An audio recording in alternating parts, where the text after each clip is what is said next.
Vote बनाने बिगाड़ने के खेल में माहिर प्रशांत किशोर के एक और राजनीतिक प्रयोग से बिहार की राजनीति में हलचल है। प्रशांत किशोर ने गुजरात, तमिलनाडु, आंध्र, दिल्ली, पंजाब और बंगाल आदि अनेक राज्यों में अपनी चुनावी काबिलियत का सिक्का जमाया।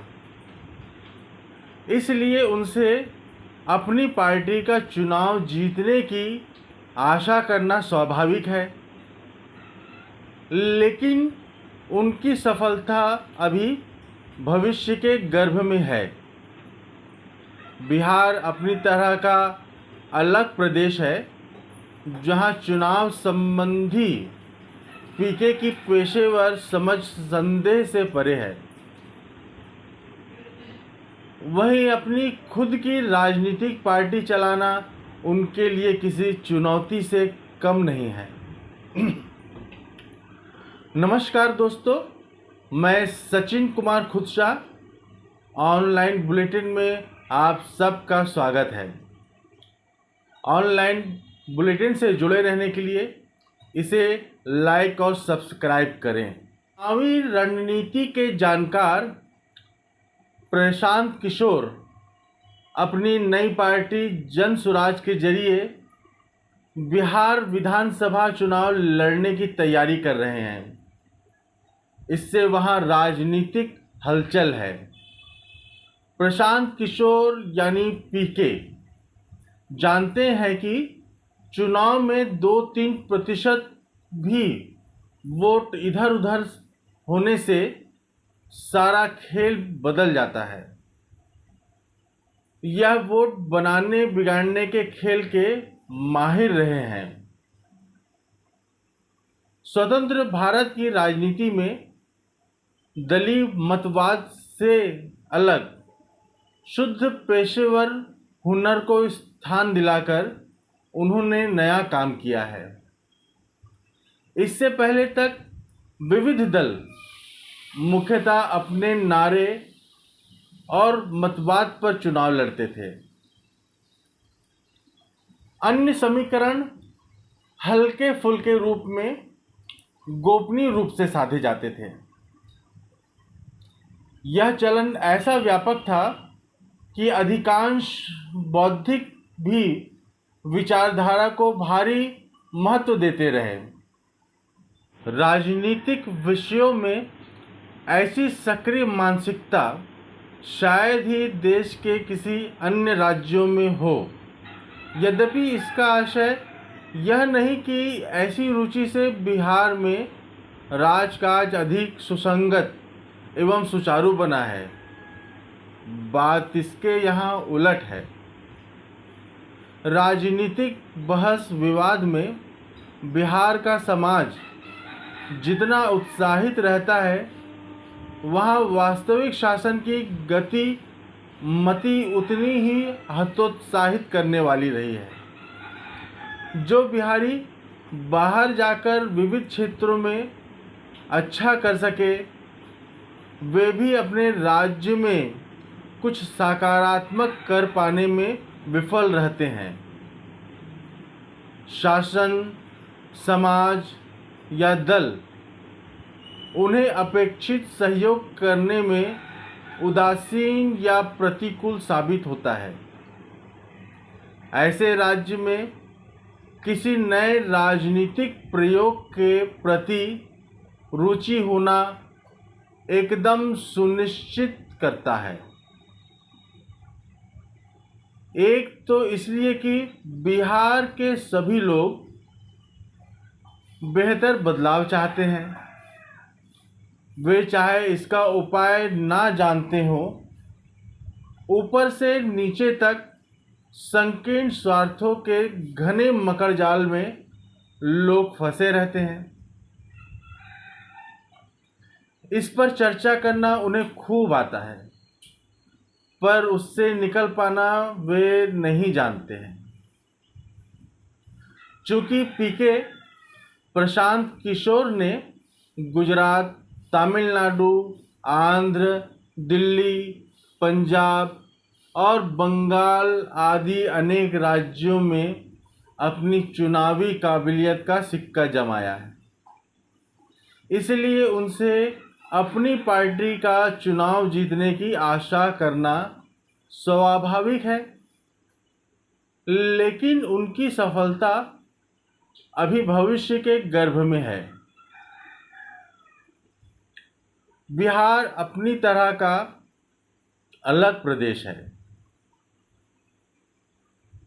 जहां चुनावी संबंधी पीके की पेशेवर समझ संदेह से परे है। वहीं अपनी खुद की राजनीतिक पार्टी चलाना उनके लिए चुनौती है।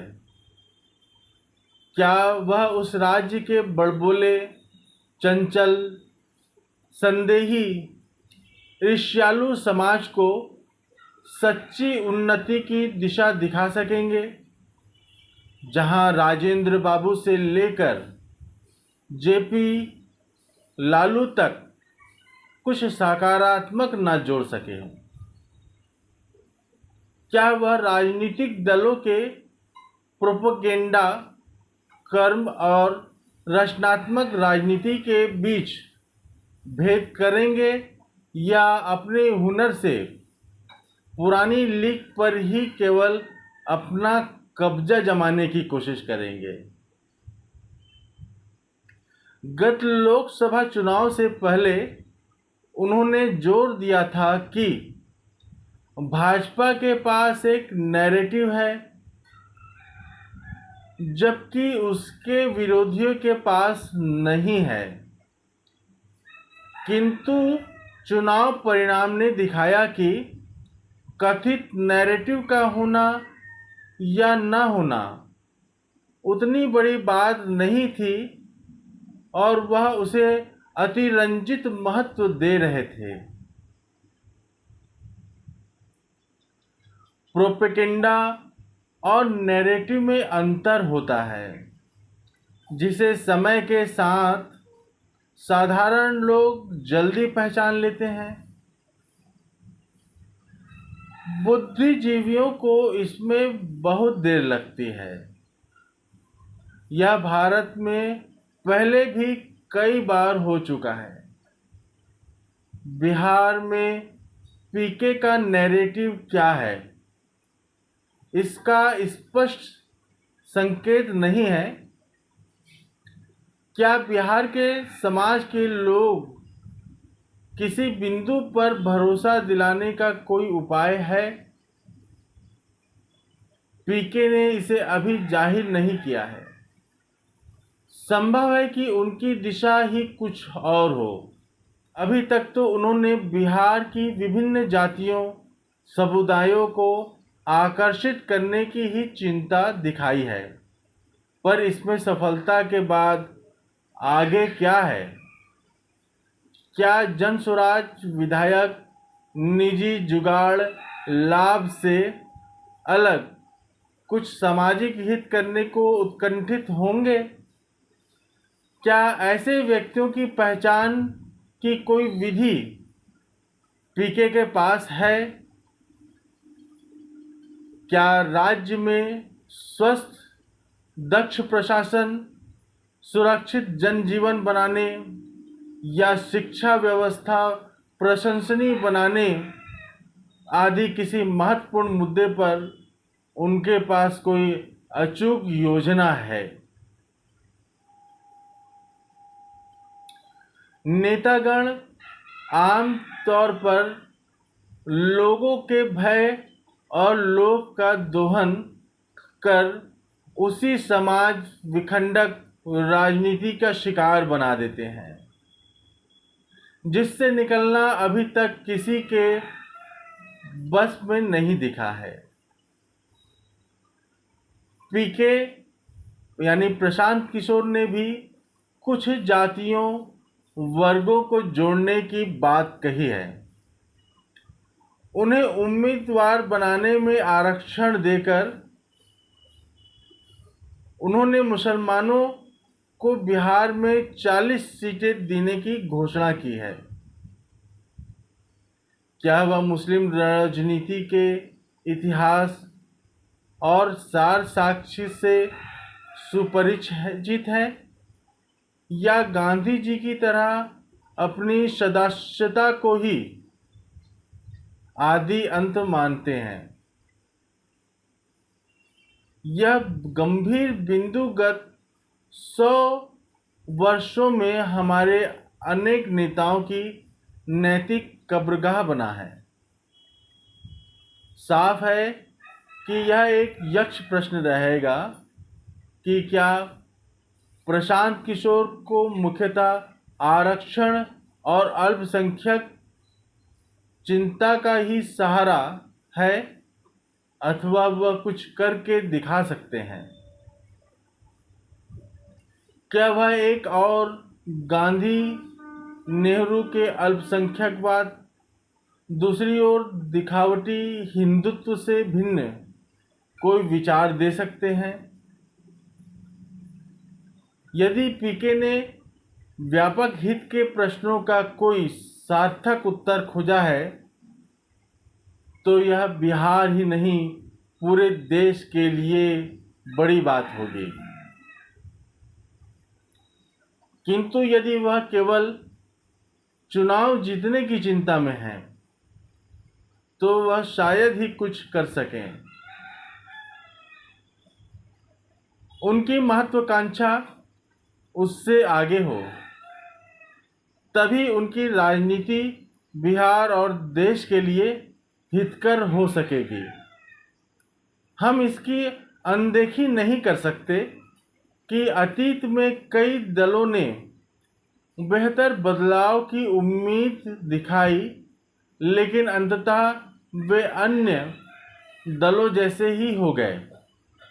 आम आदमी पार्टी नई तरह की राजनीति का वादा करके सक्रिय हुई थी, लेकिन वह अन्य दलों जैसी राजनीति करने लगी। ऑनलाइन बुलेटिन का यह चैनल यदि आपको अच्छा लगे तो आप इसे लाइक और शेयर करिए, इसे सब्सक्राइब भी करिए और कमेंट कर अपनी बात भी रखें। धन्यवाद। पीके का सलाहकारी काम बिना किसी वैचारिक दलीय आडंबर से होता था, इस हद तक कि वह एक साथ विभिन्न दलों के चुनावी रणनीतिकार होते थे।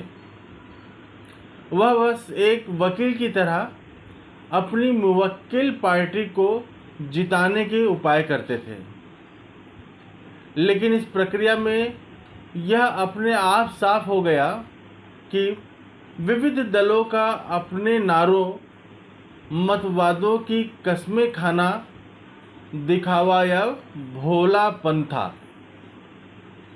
सभी केवल वोट और गद्दी पाना चाहते हैं, चाहे उनके नारे या विचारधारा का कुछ भी होता रहे।